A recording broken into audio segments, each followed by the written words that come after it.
एक बार एक प्रतापी संत व्यास जी अपने शिष्यों को आश्रम में पढ़ा रहे थे। उनके बहुत से शिष्य थे। व्यास जी रोज़ अपने शिष्यों को नई नई बातें सिखाते और ज्ञान ध्यान की बात भी समझाते।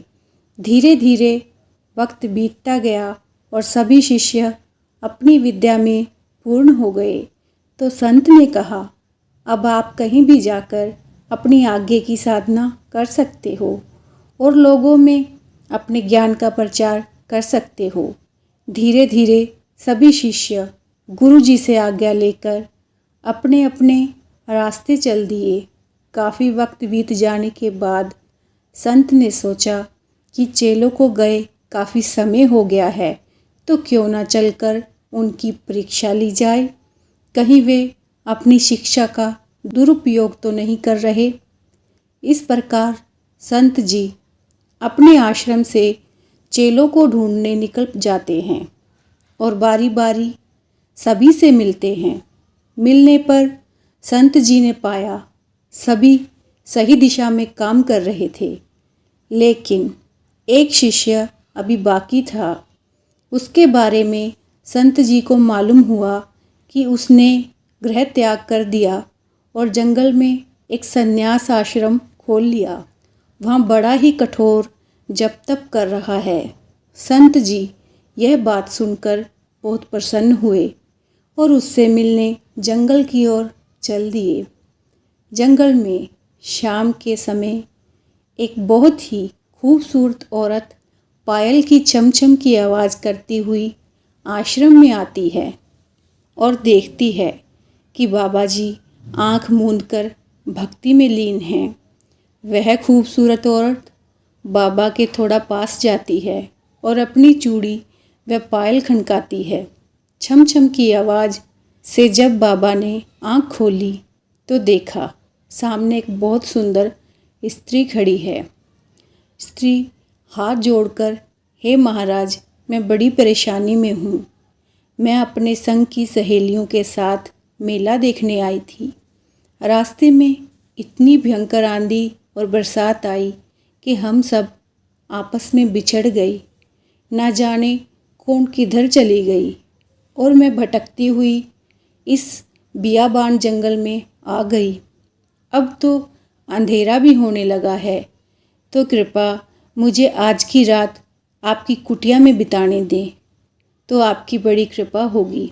बाबा जी, अरे बावली, ना यहाँ स्कूल ना ही इस बियाबान में धर्मशाला, यहाँ तो बस मेरी एक कुटिया ही है।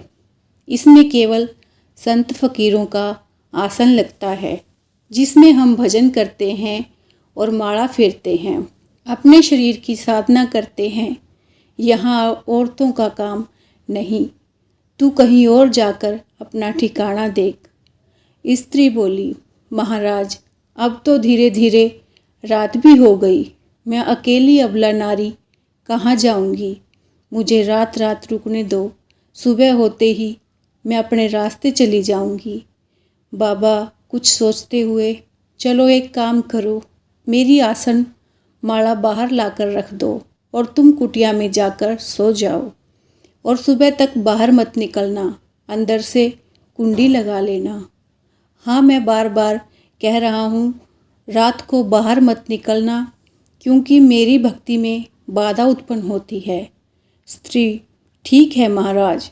स्त्री दरवाज़ा अंदर से कुंडी लगाकर सो जाती है। इधर बाबा जी अपने ध्यान में भजन करने लगते हैं। आधी रात तक तो भजन करते हैं। फिर अचानक बाबा जी को स्त्री का ख्याल आने लगता है।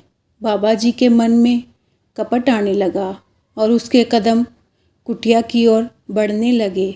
वहाँ जाकर दरवाज़ा खटखटाने लगा, लेकिन बहुत दरवाज़ा खटखटाने पर भी स्त्री ने दरवाज़ा नहीं खोला। तो बाबा को बड़ा गुस्सा आया और थोड़े से दरवाज़ा तोड़ने लगा। काफ़ी मेहनत के बाद दरवाज़ा टूट गया। रात के समय कुटिया में बहुत अंधेरा था, तो बाबा ने अलाव ढूंढकर जला दिया।